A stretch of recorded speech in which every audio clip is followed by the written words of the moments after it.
humble because if you can say you're a good singer, but trust me, there's somebody else who is 100 times way better than you. Yeah. And it could just be taken. Yeah. In just a blink of an eye. I've seen people like in the industry, in the Malawi music industry, somebody who's just happening and then out of the blue blunders and everything. So Malawians, when they cancel you, they cancel you. Right. I don't know, I think Zambians are fair. In the sense of like somebody can do a scandal and everything and then in 2-3 months we forgive them. You forgive them. In Malawi you don't. And this guy, he's been struggling since 2021 until now. What? You get? Because of the mistakes that he did and everything. So guys, mama naiga post. And post mene ndio kudza video yomwe ikutrenda ya Rashley. Yomwe Rashley amalira ba live. Yeah, akulu pali nkhani pano. Azibambo funika tikhale pansi, tikhale meeting tikambirane nkhani imene chifukwa sometimes ndi nkhani imene di very serious. Chifukwa nthawi zina imathawa pakati pa moyo ndi imfa. Yes. That's what we call depression. Nkhawa, kukhandi zima stress muntima. Zimene zizi makamaka azibambo tizipanga hando banchi. Nkhani imene yabwera chifukwa cha Dream ndano Rashley ndi Dreamo. By the way, anthu amenewa ndithu zikuoneka zoti sipali bwino pena pake paipa. Kwa amene nkhani sitikuyitsata nkhani iyo ndinena kuti muzaka zimene zozo Rashley atangotchuka kumene ndi career yawo zimaoneka zoti zawo zikuyenda bwino kwambiri. Mpaka anapatapeza kuti panazapezeka video ina yake imene video sinali yoti yolaula kwenikweni koma is like anthu amasewera ndithu kuchipinda. Zimene zili what we call unethical ku chikhalidwe chathu sizoyenerera. Sauti anavula anangovala zankare komabe it's unethical. Right? Yeah, nde zopanda chikhalidwe komabe it was a mistake. Mina akunene, right? Inakhala video tamangotumizira nanu akewo. Therefore pali zinapeza kunelo video ija inalomikiza naso ndi video so inayolaula imene inaenda kwambiri and Malawi anayankhula komano kunali zi mpaka na career tsogolo la munthu uja basi zinagwira basi anthu it's like Malawi anakhangata mutuluka munthu uja, right? So panapezeka issue ena kuti amangokhalabe amayisesabe kumapusha koma sizimathekabe ndi anthu ndithu amakhala akuyankhula kumayankhula zosiyanasiyana. Yeah, mpaka na kufika na ponena kuti Dreamo mwapompano panali ku Zambia kumene anali pa interview. Ndi Dreamo analongosola situation ya Malawi. Like Malawi mmene alili. Malawi akamutuluka munthu amakhala amutuluka ndi anapereka example ya Rashley koma sanatchule dzina. Komabe we know kuti it's Rashley. Ula pali munthu una ake amemba bwino kwambiri. Mwabe kwambiri 2021 anangopanga mistake imodzi. Malawi anamutuluka. Bas career imathala palipo, career imathala pomwepo. So actually it's a fact ndichilungamo. Chankhaniyo mijina khalira, right? Ngakhale kuti awanaka ngoti ya Malawi basi yendetsana amene. Ngakhale kuti samene kupanga rifa kwa iyeyo. Anyway, muli mosema. Mwabe nkhanija yarengedwa ma personal. Rashley anabwera pa malive awiri dzulo ndikuyankhula kona kuti akulu basi neyo paine papa tsogolo langu makuti kena koso nkamporani ndito analira pa live, right? Anthu ambiri maonera, so we don't want to go through that. Komano afterwards boom mamawa tukapeza 10 May tikumudziwa kale munthu amene anamangisidwa ndi Madam Trifonia mpinga njira chifukwa cho kwambiri amayankhula kwambiri kuyankhula like fight ndiye anamangitsa nkubwera muzala alipepese katatu. Anyway, muli mosema mpaka na muli mosema zinakhalira. Ndiye iyeyo anazabwera kona kuti anzapereka maganizo ake ndi amenewa. So guys, mama naiga post. And post imene ndio kudza video yomwe ikutrenda ya Rashley. Yomwe Rashley amalira ba live. So pano ineo from my point of view imazona zinizofoka kwambiri. Mamuna kumabwera pa social media ndi mavuto wake ndikumalira. Right? Taonapo maselebwa ngapo. Iyo Rashley yo. Taonapo awanemwe kumabwera ndithu pa social media ndikumalira ndi nkhani zomwe zimapezeka zikulilidwazo zimakhala nkhani zake zoseketsa. Anemwe ankalira kuti contract yawo yasokonekera. Uyu nyamata akulira akuti anthu akunena pa ma TV station pa interview kuti career yake inasokonekera kapena kuti inati. So you'd see kuti zinthu zimenezi sizinthu zoti munthu ngamabwere pa social media a man enough kubwera basi nikumalira. So I think anthu ambiri masculinity emakuvuta. We don't have problems. Don't say timadusa through depression. We timadusa through stress and all of the bad things that happen in life. But then the solution is to social media and kumalira. Right? I know kuti wina lesa kakhala mavuto amafuna sympathy amafuna chisoni chozokera kwa munthu wina. Koma you don't come pa social media ngati kumalira kufuna chisoni cha wina aliyese ayi. Right? Find people to talk to. We have family, we have friends. Right? Come talk to those people. And they will help you out. Rather than kubwera uchikulu millions of people are watching bas. Zajan. So tinyamara ichi mukumapanga chomadzalira ma Facebook machani no, it doesn't show any strongness as a man. We cannot all be strong, I understand, but then pali ma decisions ena musanapange consult anthu amene makhala nawo pafupi kazinzanu kandi family yanu. Consult those people first before you come cry pa social media. That's embarrassing. Samapange zimenezi ayi anyamara nzanga mukakhala ndi mavuto, find people like me, talk to me. I say, Ted May, ine ndikusa mavuta kuti ndingapange bwanji. I'm a good counselor, I can help you. I can tell you how many mavuta I think in you abamuta panga chakuti. Titakuthandizana. You can go to your friends, you can go to your family. Talk to them, but don't come here. Zayan. Yes. Ndesa mamumva mene iyeyo akulongosolera. Ndiye fosolo ndilona kuti inuyo muganiza bwanji pa nkhani ngati imeneyi. Amuna afe tikakhala kuti tili ndi depression, tikakhala kuti sizili bwino, tikuyenera kubwera pa social media ndikumalira kupanga address the problem. Pamene papa tizipanga bwanji maganizo anu ndiotani inuyo tsopano. So for me, find us and this. Do I have a chance? Do I stand a chance? Yes. I think iso ndi mwa iso ndikuzobeka maganizo anga. Yes. Ndiye maganizo anga nana kuti tente yangane both sides. Tiyangane mbali zonse. Tente yangane kumbali ya Rashley.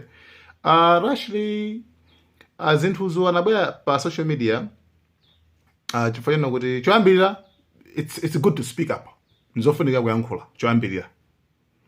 Tisindike pene papa. Zinthu zikavuta uli ndi depression ndi chani, speak up. Talk to someone. Talk to someone, pakana you go through that. You know? Yankhula ndi munthu wina ake akulimbikitse atanzo sezo zofunika kwambiri kwa munthu amene ndithu ukudusa zosakhala bwino. Chifukwa anthu ambiri azabambo ambiri timafera kuti mamuna salira kenako timazipa. Then kenako imakhala big problem. Nde let's talk. Let's speak up. Choyambira chimene chocho. Tikubanga encourage kuyankhulana anyamara kuimbira na phone. Yeah, say I have this problem, right? Yeah. So that's the first thing. Secondly, chachiwiri nchonera kuti ndomona ngati kuti kwa anthu ambafe amene sitili ma celebrities, right? Kwa anthu amene sitili ma celebrities, it's not important kuti mwina mwake tibwere pa social media tizilira, because there's no connection. Like, you understand, there's no connection. Tifasizo kudzana social media ndina kumaso tindiso ndi ma private lives atu, tindiso ndi miyo yathu amene kusali kwa social media.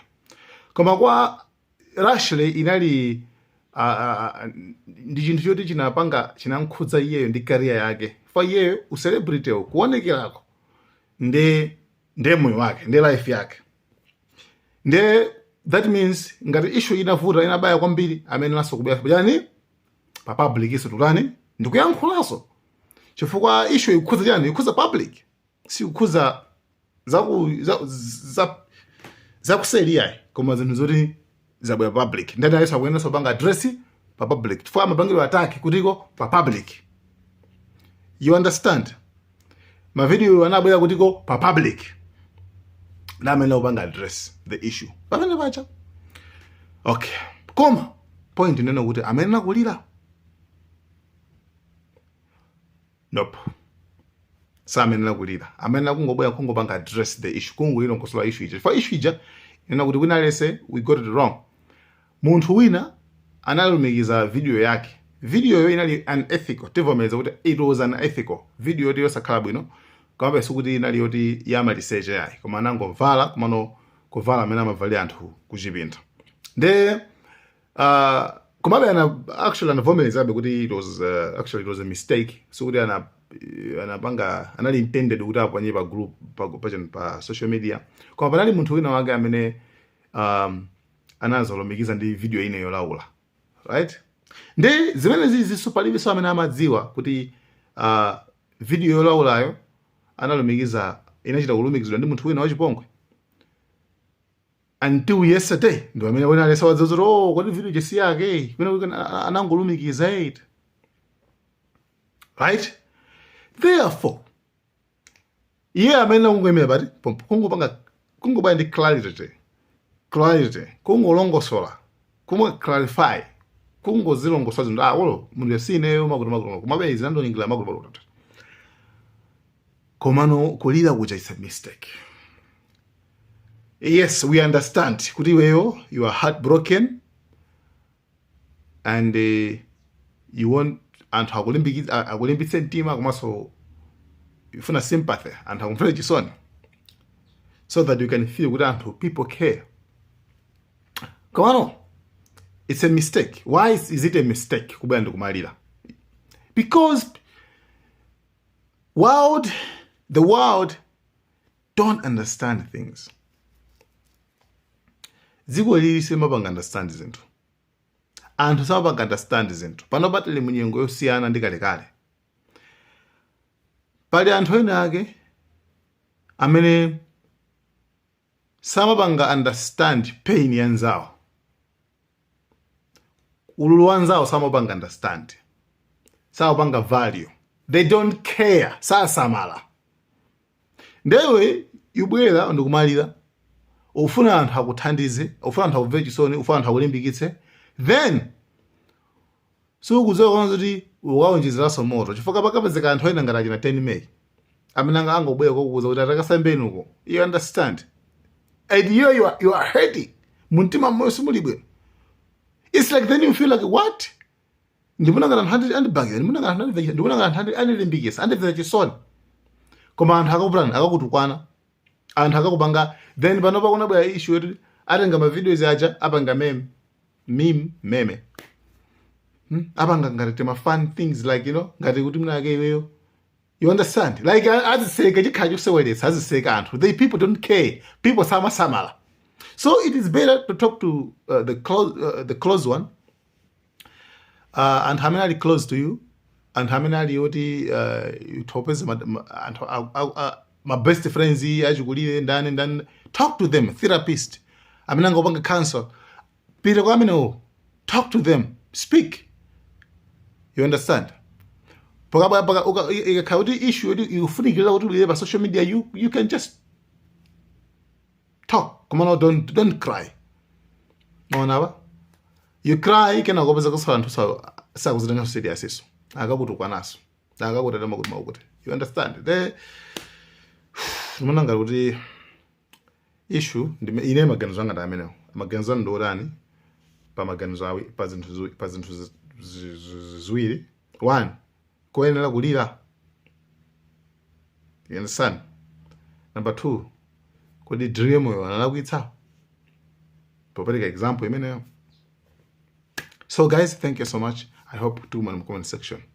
Ne wala point yofunika kwambiri. Komanso anthu amene amakupanga attack, anthu amene amayesetsa kuti akuphwasule, akutena kuyankhula khala bwino. Cholinga chawo anthu amene ajawo amafuna to frustrate you. Akukhumudwise, akukwise, akupyese mtima. They want to hate your feelings. You understand? Afuna kupweteke. Umve kuwawa. So the moment ukabwera ukamulira pa social media baje, you understand? For them it's like they have achieved something.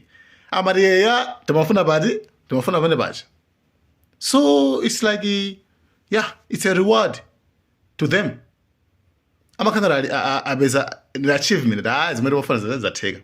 Koma for example akuti kuwana lenchani yosunonese ngati kuti wabwera kuzali yanjana nana ubwera sound strong ngati kuti nothing happened. It backfires. Zimapeza kuti kwawo just zimakhasu zikubwera zimene panga zimoti sizinankhudze kana kali kose. Yeah. That's it. Ineyo ndi munthu open. Ine ndi munthu amene ndimafotokoza ndi aliyense. Mwina munthu amene adawa chifukwa cha mbiri zawo kapena mbiri yawo sitikuyenera kukhala nawo close. Guys, chonde mati sanzanga ndikhululukireni.